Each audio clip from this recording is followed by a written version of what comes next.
Assalomu alaykum. Mana bugun 2025-yil 6-may sanasida biz Pokiston tutimiz mana oldi pishib yetildi. Mana mevalari.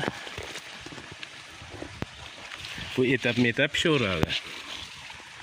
Hozir 3-uzumini uzishdi. Mana etap-metap uzib, mana holatlari. Xabarlayim bu yerda ko'chatini sotdik. Bu yil kuzga ham ko'chati bor. Mesela tayinlaganmiz. Adizona qilingan mana. Buni ekasida keyingi yildan nishonasini ko'raverasizlar. Xudo xolasa kuzga ko'chatlari bor. Mana pishmagan holatini o'zi ko'rsatamiz hozir. Mana holati. Shu tutdan boq qilishni tavsiya qilamiz. Buni 1 kilosini 70 ming, 100 ming so'mgacha sotishyapti. Xudosa kuzga ko'chati bor. Nomerimiz 91lik 662 22 97 bilan ham 662 22 Mana holatlari.